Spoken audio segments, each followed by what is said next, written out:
Good morning. Welcome to Hot Seat. I'm Scott Mitchell, and our guest this morning is attorney Hannah Whitten with the Whitten-Newman Foundation, and we're talking epilepsy and what people need to know about it. Good to have you, Hannah. Thank you so much for having me, Scott.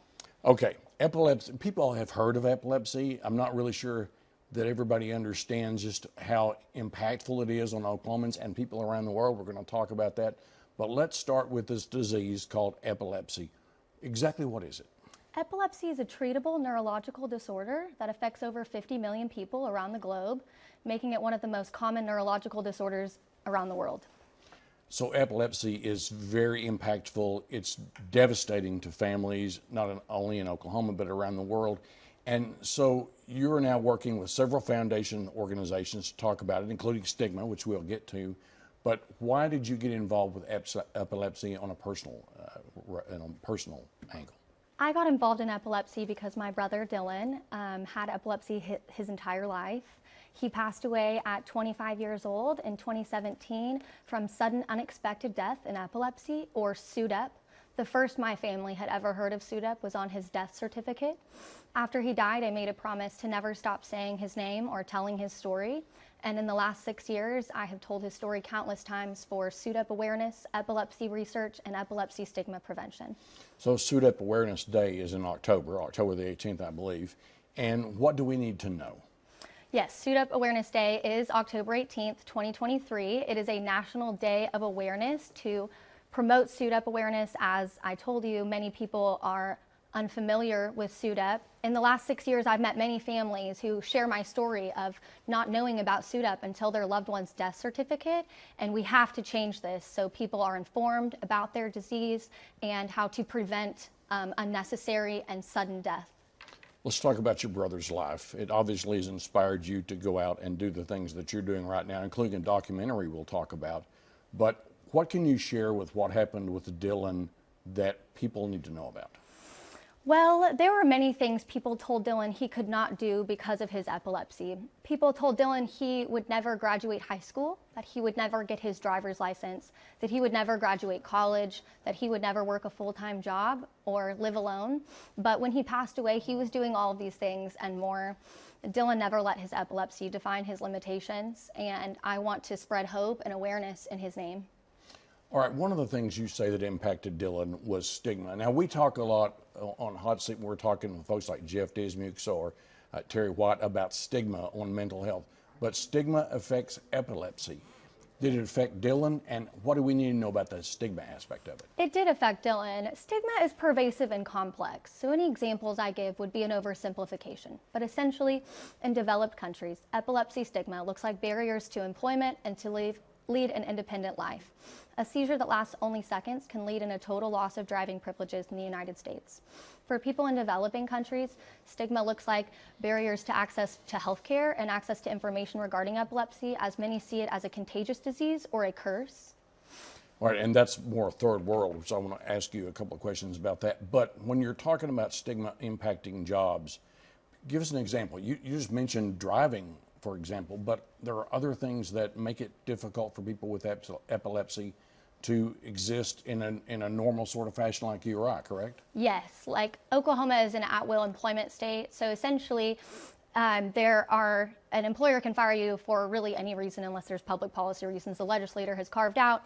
And that makes it really difficult for people with epilepsy, especially in a state like Oklahoma. Everyone I know drives to work every day. And so if you don't have the ability to have a driver's license and get yourself to work, employers will find you as a less attractive employee. Now, I think the number in Oklahoma is somewhere around 40,000, but the multiplier there means hundreds of thousands of Oklahomans have either family or impacted by what happens to their family. You've even taken this across the country and across the globe in terms of some of the organizations that you work with.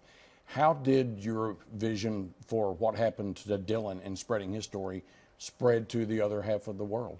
Well, I got involved locally with the Isaiah Stone Foundation. Renzi and Leanne Stone lost their beautiful boy Isaiah to epilepsy, and I got involved with their organization, which aids local families struggling with epilepsy. Through that work, I got involved with Cure Epilepsy, which is the largest private funder for research for a cure. I am their youngest board member, and their research really gives me a hope for a future without SUDEP deaths and epilepsy.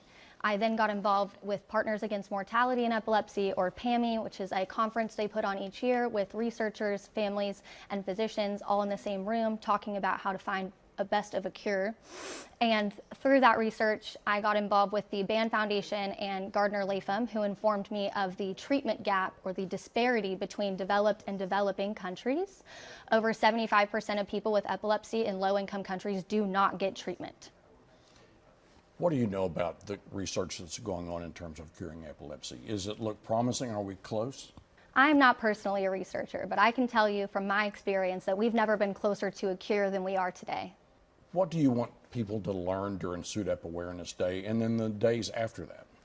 Well, SUDEP is a leading cause of death for people with uncontrolled seizures, and this is something that people with epilepsy should be taught by their neurologists. The fact that people are finding out about SUDEP after a loved one's death is just hard to reconcile in America, where access to information should be the first priority for doctors. So, in all the meetings with neurologists and doctors around the country, they never mentioned that to you and your family? No, sir. They never mentioned it to us and our family, even though Dylan had the risk factors of SUDEP: nighttime seizures, tonic-clonic seizures, meaning movement while seizures. He had uncontrollable epilepsy, meaning that he was on more than one medication and he was not able to curb his seizures completely. All right, let's talk about the documentary. The documentary is available on YouTube, but tell us about the documentary, how you came to do this documentary, what you want people to understand about it. Well, as I said, when I met Gardner, she informed me of this treatment gap and disparity, and we decided to do something. So we partnered together, the Whitten-Newman Foundation and the Band Foundation. We hired the local film company, Lampstand Media Company, to create the first ever documentary about epilepsy in Africa. And all funds raised from this film are donated by us to our partner, the International Bureau of Epilepsy, for an anti-stigma campaign in Africa. And when you start looking at third world, you take Africa and you see this sort of gap between the medicine that we have in the Western world and what happens in places like Africa. The treatment level there is what compared to the Western world? What's difficult to idealize about developed and developing countries and the difference between them in terms of epilepsy is that oftentimes people in developing countries associate epilepsy with a contagious disease or a curse. So people aren't seeking out anti-seizure medications or doctors because they don't think that this is treatable. And that is really the core of this treatment gap, is the stigma surrounding epilepsy, via that it's contagious, that you're cursed, that you're kicked out of your community, that you're no longer allowed to go to school. It has huge implications for people living with epilepsy in developing countries. All right, so the documentary was done with Lampstand, and you did this documentary. When people see this documentary, what should they be moved to do? Well, our documentary features African women and the harm and isolation they face due to deeply embedded cultural beliefs, but this is bigger than a documentary. As I said earlier, all funds are going to go to the International Bureau of Epilepsy for an anti-stigma campaign on the ground in Africa, led by Africans who are best likely to situate policy there. But also, we're going to do a global social media campaign surrounding epilepsy stigma, which we hope will impact the whole globe. So you can get involved with the Curse of Stigma social medias, and you can see the trailer on YouTube. We have not released the full film yet. We're going to release the film at select international film festivals, and after the film festival circuit, we will release it to the general public. Okay, and you see that at thecurseofstigma.org. There's where you can get all the information about this.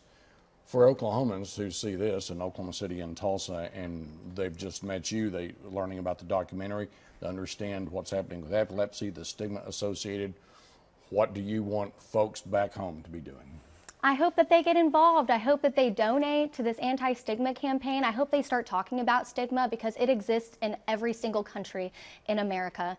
And people with epilepsy deserve better. They deserve our support, they deserve our acknowledgement, and they deserve the ability to live life free and encumbered from stigma surrounding epilepsy. Hannah, this project is ongoing. What's next for you?